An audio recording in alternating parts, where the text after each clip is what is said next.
میری ماں کی کمر کی ہڈی ٹوٹ گئی اور گھر کا سارا بوجھ مجھ پر آ پڑا۔ زندگی مشکل ہو گئی تھی۔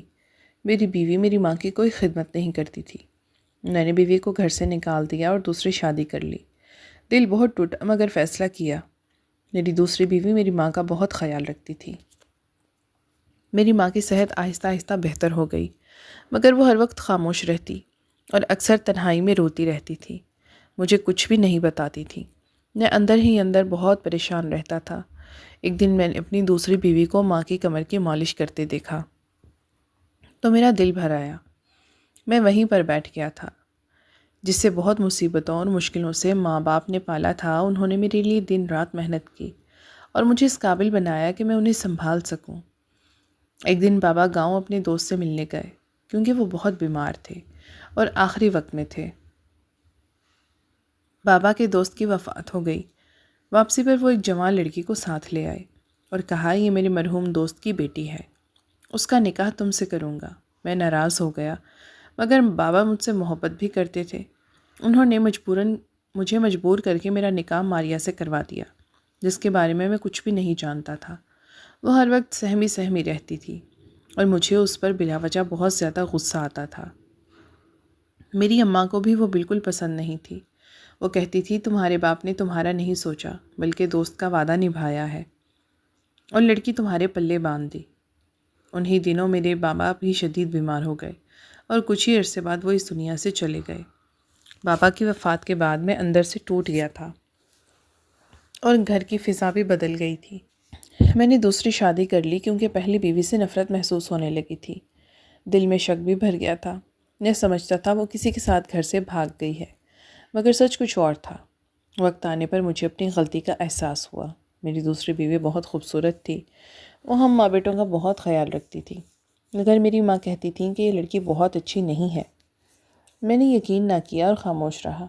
ایک دن میں نے اسے اپنی ماں پر ظلم کرتے ہوئے دیکھا تو مجھ سے برداشت نہ ہو سکا اور میں نے اسی وقت اسے طلاق دے دی۔ وہ جاتے ہوئے بولی، اگر مجھے چھوڑا ہے تو اپنی چال باز ماں کو بھی چھوڑ دو، کیونکہ اصل گنہگار تو وہی ہیں۔ میں نے کہا، ماں کبھی اولاد کی گنہگار نہیں ہوتی۔ وہ بولی، سچ سن لو، تمہاری پہلی بیوی معصوم اور پاک باز تھی۔ اس نے تمہاری ماں کی بہت خدمت کی، مگر تمہاری ماں اس پر مسلسل ظلم کرتی رہی۔ وہ جہیز مانگتی تھی، مگر اس بیچاری غریب کے پاس صرف محبت اور وفا تھی۔ جب وہ تمہارے بچے کی ماں بننے والی تھی تو تمہاری ماں نے اس پر بدکاری کا جھوٹا الزام لگوا دیا۔ وہ روتی رہی، مگر تم نے یقین ہی نہ کیا اور اسے گھر سے نکال دیا۔ تمہارا بچہ دنیا میں آنے سے پہلے ہی مر گیا تھا۔ وہ بے قصور تھی، اس نے سب ظلم برداشت کیے۔ وہ یتیم تھی، تمہاری ماں کے پاؤں پکڑتی رہی، مگر کسی نے اس کی نہ سنی۔ پھر میری تم سے شادی کروا دی گئی۔ شادی کے بعد مجھے پتہ چلا کہ تمہاری ماں مجھے نیند کی دوا دیتی ہے تاکہ میں ماں نہ بن سکوں۔ میں نے بہت سمجھایا مگر وہ نہ مانی۔ آخر میں نے بھی دوا منگوا کر تمہاری ماں کو دی۔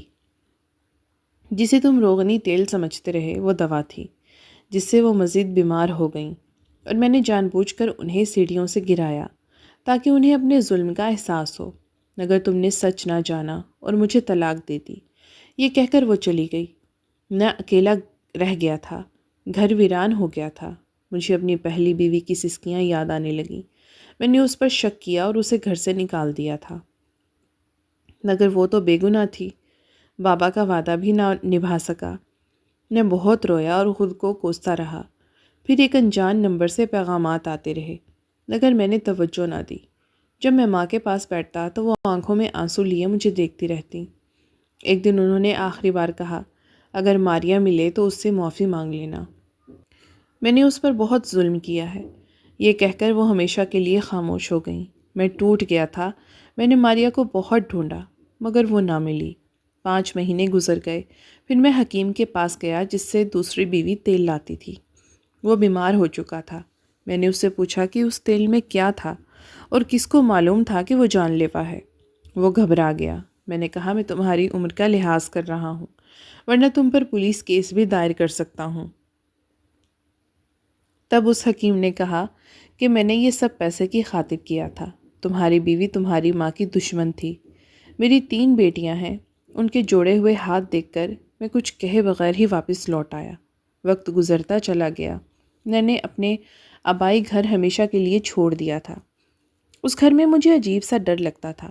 میں سوتا تو ماضی کے سارے منظر آنکھوں کے سامنے آ جاتے۔ مجھے آج بھی وہ دن یاد ہے جب میری پہلی بیوی مجھ سے معافیہ مانگ رہی تھی، میری بیمار ماں کے پاؤں پکڑ رہی تھی، اس گھر میں نہ رہنے کی بھیک مانگ رہی تھی، مگر میں نے اس کی ایک نہ سنی۔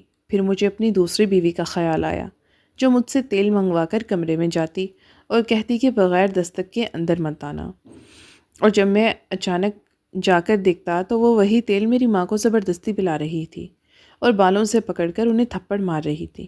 میری ماں رو رہی تھی اور وہ عورت ذرا سا بھی ترس نہیں کھا رہی تھی۔ اسی وجہ سے اسی رات میں نے اسے طلاق دے دی اور دھکے دے کے گھر سے نکال دیا۔ وہ بھی اپنے انجام کو پہنچ چکی تھی۔ میری زندگی میں 3 عورتیں تھیں، ایک میری ماں اور دوسری میری 2 بیویاں، سب ایک دوسرے سے مختلف تھیں۔ پہلی بیوی کو یاد کرتا تو ہر عورت معصوم اور بے گناہ لگتی، دوسری بیوی کو دیکھتا تو لگتا کہ ہر عورت ایک سے ایک بڑھ کر مکار ہوتی ہے۔ مجھے بس ایک بات کا دکھ تھا کہ ماں کو ایسا نہیں کرنا چاہیے تھا، اور میرا بچہ جو اس دنیا میں آنے سے پہلے ہی اس دنیا سے چلا گیا تھا، نہ کتنا بد نصیب تھا، نہ اچھا بیٹا بن سکا، نہ اچھا شوہر بن سکا، اور نہ ہی اچھا باپ بن سکا، یہ تو اپنے بچے کی بھی حفاظت نہ کر سکا۔ میری حالت عجیب ہو گئی تھی۔ پھر نہ جانے میرے دل کو کیا ہوا کہ میں اللہ کی طرف راغب ہو گیا۔ مجھے سکون ملنے لگا، میں نماز پڑھنے لگا، دیر تک ہاتھ اٹھا کر دعا کرتا رہا۔ مجھے کچھ مانگنا نہیں آتا تھا، بس ایک بوجھ تھا، ایک تھکن تھی جو اندر سے کھائے جا رہی تھی۔ میں زندگی کو گھسیٹ رہا تھا اور زندگی مجھے گھسیٹ رہی تھی۔ لگتا تھا جیسے میری زندگی بھی مجھ سے بیزار ہے۔ میں بہت تھک گیا تھا۔ پھر پورے 3 سال بعد میری دعا قبول ہوئی۔ ایک دن طبیعت بہت خراب ہوئی تو میرا دوست مجھے ہاسپٹل لے گیا۔ وہاں مجھے ماریا ملی، وہ اسی ہاسپٹل میں نرس تھی۔ میں اسے دیکھتا ہی رہ گیا۔ جس لڑکی کو میں کمزور سمجھتا تھا وہ آج پورے اعتماد کے ساتھ کھڑی تھی، مگر اس کے چہرے پر مجھے دیکھ کر کوئی خوشی نہ تھی۔ خوشی ہوتی بھی کیسے؟ میں نے کبھی اسے اس کا حق ہی نہیں دیا تھا، ہمیشہ اسے نظر انداز کیا۔ میں خود کو بہت بڑا سمجھتا تھا اور اسے گاؤں کی سادہ سی لڑکی، مگر اصل میں ہی جاہل تھا۔ میں اس سے بات کرنا چاہتا تھا مگر کمزوری سے آنکھ لگ گئی۔ مجھے ڈر تھا کہ کہیں وہ پھر سے نہ کھو جائے۔ رات کی کسی پہر آنکھ کھلی تو میرا دوست سرہانے کھڑا تھا۔ اس نے بتایا کہ جس نمبر سے تمہیں پیغامات آتے تھے وہ ماریا کا تھا۔ وہ ساہیوال کے ہاسپٹل میں کام کرتی تھی اور تمہاری دوسری بیوی تمہاری ماں کو وہیں علاج کے لیے لاتی تھی۔ ماریا کو سچ کا علم تھا، ہو گیا تھا، اس لیے وہ تمہیں وہ پیغامات بھیج رہی تھی تاکہ تم حقیقت جان سکو۔ میں حیران تھا۔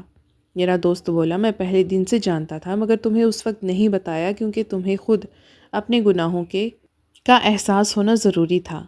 یہ سچ تھا، میں جب بھی ماریا کو یاد کرتا تو بس معافی مانگنے کی دعا کرتا۔ پھر میں نے اللہ سے سچی محبت مانگی اور اللہ نے راستے بنا دیے۔ میری ٹرانسفر اسی شہر میں ہو گئی۔ میں بیمار ہوا اور اسی ہسپتال میں پہنچ گیا۔ تب سمجھ آیا کہ میرا رب مجھے میری منزل تک لا رہا تھا۔ میں نے سب کو چھوڑ کر اپنے رب کو اپنا لیا، اور جب بندہ سچے دل سے اللہ کا ہو جاتا ہے تو اللہ بھی اس کی پسندیدہ نعمتیں اسے واپس لوٹا دیتا ہے۔ میں نے ماریا سے معافی مانگی، وہ مجھے معاف کر کے میرے ساتھ گھر آ گئی۔ میں نے اپنے رب کا شکر ادا کیا۔ وقت گزرتا گیا اور آج میرے 3 بچے ہیں۔ میں اپنی بیوی کے ساتھ خوش ہوں اور بچوں کی ایسی تربیت کر رہا ہوں کہ وہ کبھی کسی پر ظلم نہ کریں۔ میں خود کو خوش نصیب سمجھتا ہوں کہ مجھے ایسی بیوی ملی جو دیندار اور اللہ کے قریب ہے۔ میں دعا کرتا ہوں کہ اللہ ہمیشہ ہدایت دے، کیونکہ جسے ہدایت مل جائے اسے سب کچھ مل جاتا ہے۔ ناظرین، آپ کو ہماری آج کی کہانی کیسی لگی؟ کمنٹ سیکشن میں اپنی قیمتی رائے ضرور دیجیے، اور اس طرح کی مزید سبق آموز کہانیاں سننے کے لیے ہمارے چینل کو سبسکرائب کریں، ویڈیو کو لائک کریں اور زیادہ سے زیادہ اپنے دوستوں کے ساتھ شیئر کریں۔ پھر ملتے ہیں ایک نئی اور دلچسپ کہانی کے ساتھ، تب تک کے لیے اللہ حافظ۔